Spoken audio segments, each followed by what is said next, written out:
This is Justin Pulitzer. This is my weekend video and year-ending video, December 28th, 2014.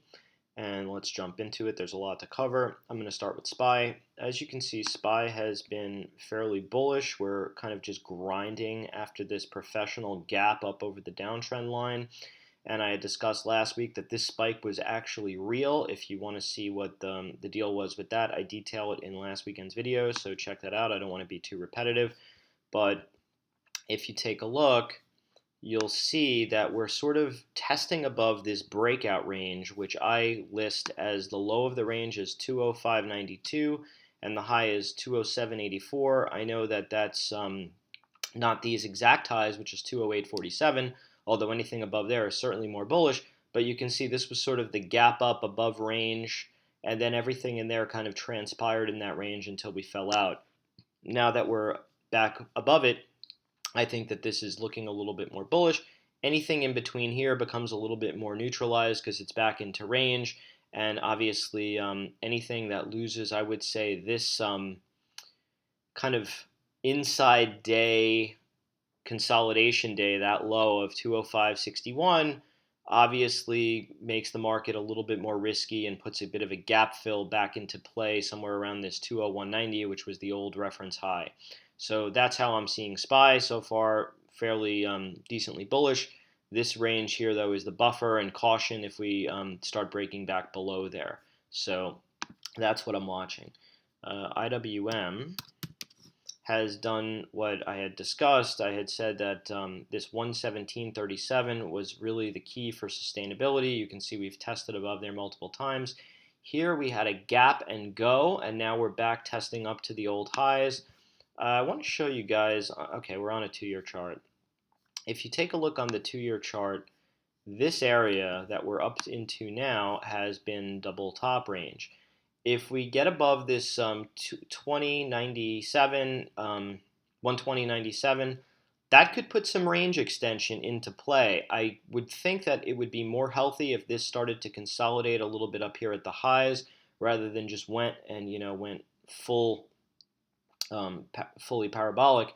But we have gapped. You can see we had this wide consolidation range. We kind of looked above. We've had a look below, and now we're back up above.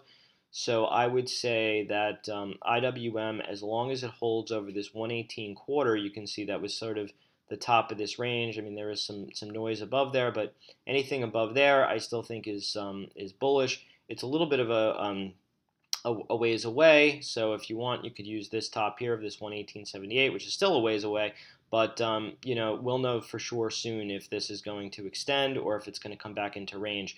That 117.37 has been resistance. It should now be support. You can see we also have a more cautionary secondary trend line here. And for me, I would think that the IWM would get more bullish if we kind of just ground sideways here, got to the trend, and then extended. We don't always get what we want in this market, but there really is no such thing as really triple tops. So either we're going to collapse here, or I think we're going to get range extension higher. I'm just going to wait and see what happens here.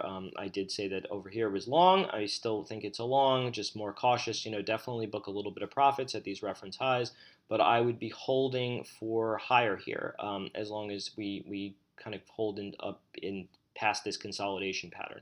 Anything below there, I start thinking gets a little bit more iffy.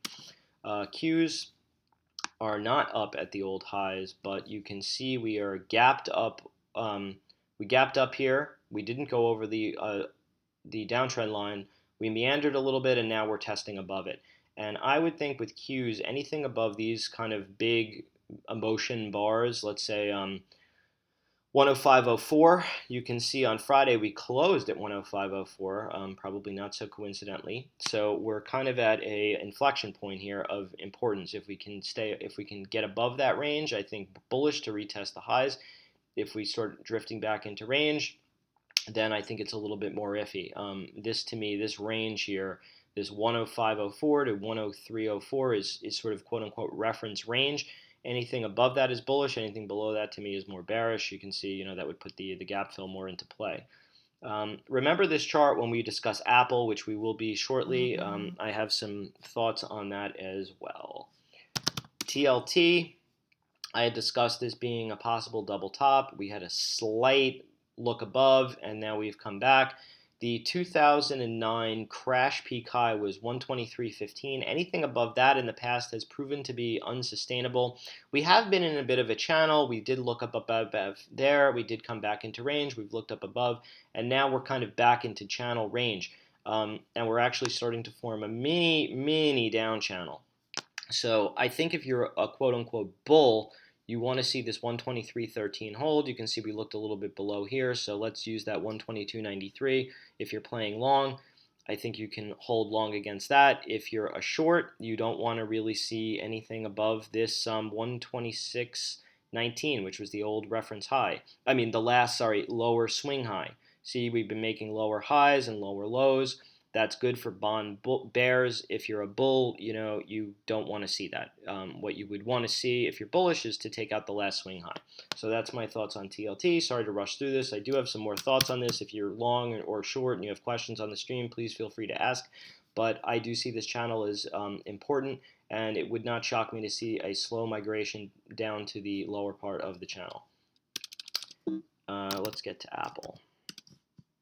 So I've been discussing this big kind of flash crash bar as just range, and 111.27 as an important low, and this 119.25 as an important high. But you can see Apple had been making lower highs and lower lows, and then we had this gap up over the downtrend line, and we had that longer channel. And now we're sort of peaking back above there. We had a bit of a gap and hold, you can see here, and now we're looking above the consolidation range. So I think anything over this 113.49 to me looks a little bit bullish. The flash crash close of that day was 115.07, so we're still in caution mode. As long as we're below that low, I think that this all here is range, but I do like that we're seeing now higher highs in Apple, and I think that we retook the 20 MA. If anyone has watched my videos in the past, I think Apple is more bullish when it's above the 20 MA, and a little bit more caution or bearish below the 20 MA. So Friday we had a pretty nice big bar. We didn't close on the exact high, but we did close above range, at least this consolidation range for the gap. So I think as long as Apple, like I said, is above now 113.49, it's a long. If it gets below there, we're back into range and more iffy with the 111.27 as the must hold. Anything below there, I think the stock is vulnerable to a retest of that 103.74, roughly 104 strike. I think that is, that's the retest of this real breakout of range here. And, we didn't quite get there. We now have a higher low, you can see from here to here. And with the kind of testing above this range, I think Apple is a long, with the caveat that we do hold this 111.27. Or if you want to you can also use the Friday low, which is 112.01. I'm just going to stick with my numbers. I don't like to change the field goal kind of in motion if there's nothing really that changes technically, and that meaning by event that would drive it. So I'm using that 111.27. So obviously if Apple continues, the target would be the old highs. I think if we get back up above the 119.75, I've discussed 128 as being the 101.618 fib extension from Apple's old high to crash low to new range extension. So that would be my target if we take out the 119.75. BABA, I had been cautiously bullish on. What a difference a week makes, although not really that terribly much. You can see this 50-day moving average we had a bit of a look below here, although we closed above it, and we've just put in some kind of dojis here, although looking a little bit more bearish. My thought with this is we can be right or right out against the 50-day moving average if you want to use on a closing basis, or if you want to give it a little bit more room. This 103.88 to me is the must hold. You can see it was also roughly this low, which is 103.90, and it kind of held again with a little bit of noise below it. Anything below there to me, like I said, puts this 99.70, the IPO day high. So let's just call it 100 to 97 in play. Anything below the 50-day moving average and anything below this 103.88 to me puts that breakout range of 100 to 97 in play. Long this via short puts. I got long on the break here. I'm actually still up because the IV had been higher at the time and it's come in, but I am majorly cautious on this. This bar here to me is just range. If you're looking to play long, I would not be long anything below this 108.47. For a new initiative longs, that's what I'm talking about. If you're already long, use the 103.88 as your hard stop. Anything below there. If you're looking to initiate, I would say you really kind of have to clear this 108.47. And now we have some lower highs. I'd really like to see now a break of the downtrend again.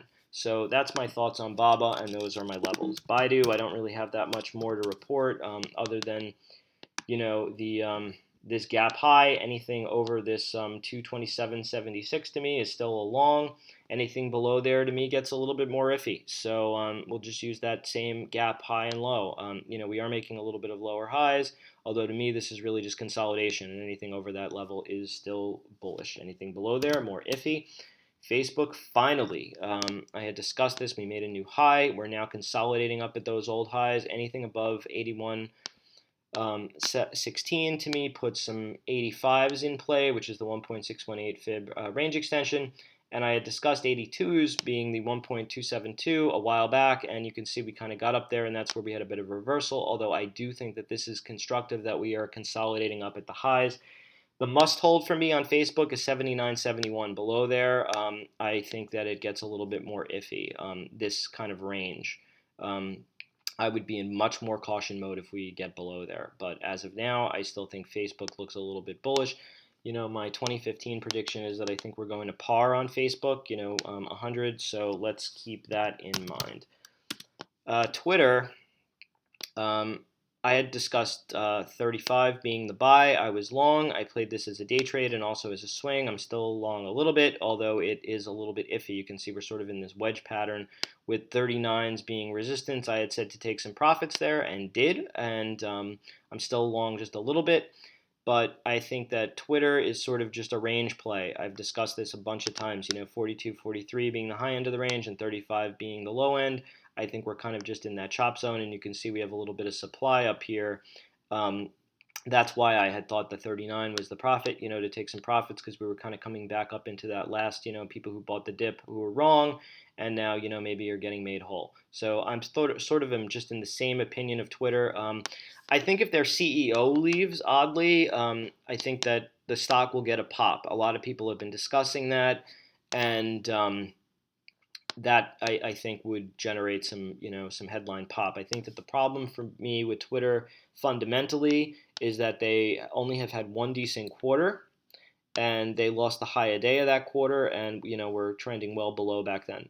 I had said that if the market fell apart, I thought 29s were in play, but obviously the market hasn't fell apart, and we did hold those 35s. I think if you're long Twitter, you definitely should have been taking some profits, as discussed in 39s. But I think you can hold it against that 35-ish closing level for L long, and just play that range. One of the questions I got during the week was, would I prefer BABA or Twitter? Honestly, I would prefer Facebook over both of them, because it's a stock now that is at new all-time highs. But if you want to play them, I think you just play the levels that I discussed. I don't really have a preference of either one. I guess it's just pick your poison. BABA has been a little bit more bearish. Twitter has been much more bearish. I think that the fundamental story of both of them are fairly good. I just think it's a matter of managing and executing. I do believe that BABA, out of the two, is probably the better one, though. I think the management there has a lot more confidence from Wall Street. I know a lot of big hedge funds are long that stock, and I don't think that they are fully have liquidated. And I'm talking about like the Dan Loebs and the Soroses. So I think Dan Loeb has like $800 million worth of the stock. So I would think that out of the two, right now, fundamentally, story-wise, BABA is stronger, although, like I said, it's pick your poison, and it's really, to me, about price. If you can get BABA back above that downtrend line and above that reference level I had discussed on the last chart, That to me is the play. If you could get Twitter at the lower end of range, although if we did get back down to 35 here and broke, I do think 29s are for sure in play because we've tested down there a couple of times, and I think this would be a cascade of price lower, and that's where I'd be looking to buy. So for me, it's always just about price. Which one I would like better is determined upon where it is at any given point in time. I hope that answered the question, and let's move on to Gilead. So I discussed in last weekend's video that this 105.75 above there is bullish, below there is bearish. You had a gap below. You not only had a gap below, you had a gap below range here. You can see the high of the day of this bar roughly came up to the lower end of this, and we've been kind of trying to rally back up above, and we did. I think that the stock anywhere below 91.73, which was this last swing low, puts 84 into play, and possibly the primary trend line down at 80. You can see I roughly drew in a new channel here. It kind of rallied back up to the lower part of that channel. I still think that this stock is in a little bit of trouble as long as it is below 98.37 to 100. This here had been the support.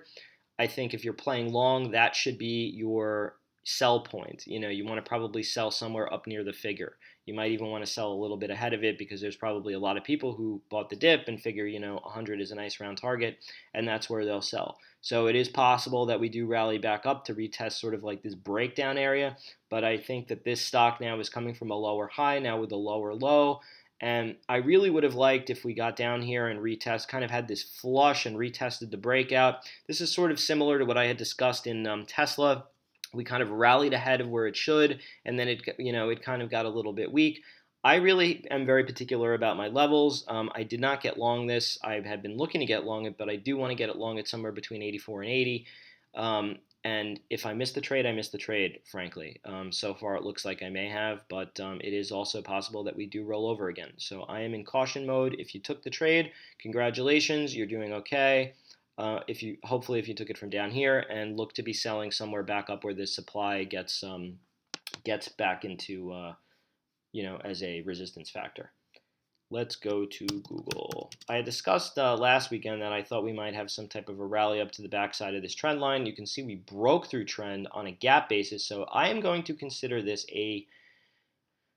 I'm loath to call it a professional gap, but it is a gap and hold above trend, and we are kind of muddling around the 50-day moving average. If you're long Google, I think you could play it long against 533.72, which is the low of day of this breakout bar. Anything below there, I think, starts getting a little bit more iffy, but if you are playing long, anything above that high of day, this 542.30 is to me a little bit more bullish, and you might be looking to target somewhere into the 200 MA and this breakdown range again. It might want to retest. It is also possible we do something like we form an inverse head and shoulders here, like we come back down here into this area. If that happens, you maybe want to play right or right out if we get to this low of this 523.41. That to me would be a bit of an inverse head and shoulders play with this smaller pattern. If you want to look at a larger pattern, you can see we may rally back up. That's sort of where I came up with this idea, where we may rally back up into here and then kind of roll back over again to form that inverse head and shoulders.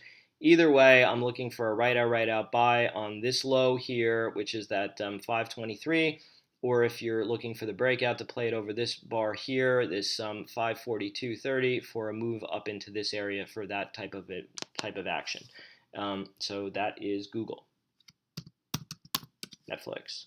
I did a video on this talking about this being a range, and I still feel that is the case. We're in this choppy area as 331 as the low end of the range and 366 is the high end. That was the gap range high and low. You can see we had tested back above there. Now we came back and tested below. If you're playing long, I think you need to be conscientious that 331 should be your stop, and target your at least on the first piece is 366.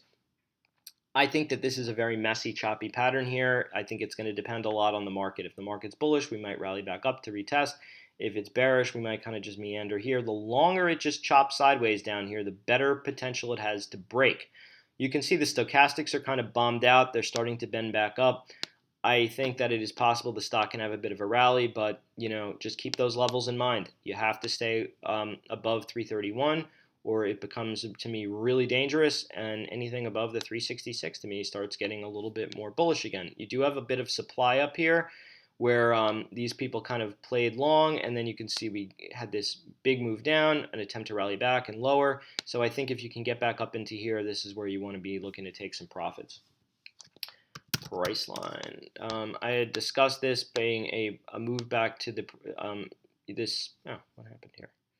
That we probably could rally back up to this 20 and 50. We actually really stormed through there, and I had discussed on the stream that we may be coming into this more dominant downtrend line. This to me gets a little bit iffy. If you happen to be fortunate enough to be long price line, I would be looking at book some profits here up at this, just because we do have two very dominant points that are connected, and there is some supply up here. You can see in this volume profile, this is where it starts coming in. So on any more pops, I'd be looking to book a little bit. There might be a little bit more room in this to the 200 MA to retest into here, possibly even a gap fill. But you can't say you have great trade location here first initiating. If you are going to play that game and you want to, if you do want to play that, it has to be a break of the downtrend line. You can see this is also 100 MA. I think a lot of profit taking is going to get in there. And to me, I think that after such a move like this, it's probably a little bit late to the game, and you do have earnings coming up here. I had been looking for this to be a double bottom buy. Of course, Priceline never makes it easy. It rallied ahead of time and didn't set up. This would have been perfect with a primary trend line and a double bottom. That was going to be my long. I am very particular about my levels, and unfortunately I did miss this one. But I am going to potentially try a right or right out short at this 100 MA and secondary downtrend line. So I wouldn't give this more than a couple of points if you're going to play that way. Let's go to Skyworks. I had discussed this being bullish with being a little bit late to the party, and it's just been kind of grinding higher. I had said to stay with it long if you have it above the 7109, and you can just see there's a little bit of a trend here. I do think that it can back and fill anything over this this real secondary trend line, not that little tertiary one I drew in here. I think that you can stay long with that. Unfortunately, it is susceptible to some type of a liquidation breakdown to there. I would think that that level still holds, though. Anything above the 7109 to me is a little bit more bullish. Anything below there gets more bearish, and you can see trend is caught up with there. So those levels to me still hold. Tesla is looking a little bit more bullish to me. But although we are coming into some resistance here with the 200 and the 50-day moving averages. Although to me, I'd be looking, if I were looking to short it, would be more on this secondary. You can see we have this point and this high, and this is sort of was a reference area of the gap. I think you can try a right or right out short if you want on this downtrend line. Anything over there, I think it's again a play long. The story for me with Tesla has always been a poorly distributed stock with high concentration of insider ownership, heavily shorted, and has a good story with some catalysts. Unfortunately, the Model X had been delayed, and that's sort of when I had backed off from the story. I'd mentioned before with Gilead that I was looking for pattern completion here. You could see we rallied ahead of time, and I think that's why we got back into trouble and finally did come back to retest those levels. Now that those levels have been retested, though, you can see it is still making lower highs and now lower lows. That to me is a little bit concerning, and that's why I'm thinking that this downtrend line to me is a right or right out short. Anything above there to me starts getting long, and I think if you could take out this swing high here of the, let's just call this 260, if you can get above 260 to 265, that range, this had been the old high in the stock. You can see we had the squeeze up, fell back below, rallied back up to retest it, and then fell below, lower high, lower low. So I think if you can take out this swing high, this 260 to 265 range, then I think that the squeeze will be on back up to the old-time highs. We have a long way to go for that, and that's usually not a time frame I would discuss in this video, but I know everyone always asks me about this stock, so I just wanted to give people my views on the stock, near term and shorter term. In the shorter term, you can see we have broken out of range here. So if you're long the stock, I think 224.32, anything above that to me is more bullish. Anything below there to me gets more iffy, and it would show that this breakout of range was really a false look, and we could have some downside potential again. So 224s, key hold. Let's see what happens with the resistance here in these this 250-day moving averages, and then look for that right or right out short on the downtrend. It would be obviously a cover and go with if we break out above it. So that's what I'm looking for as with regard to Tesla. So with that, I leave you guys. I wish you a happy new year and a prosperous new year. And we're gonna have some pretty big setups in 2015. I look forward to trading with you guys. If you have any questions, feel free to message me on the stream. Be sure to like this video if you found it useful, and be sure to follow me on Twitter. My handle is @JustinPulitzer. And with that, I leave you. Cheers.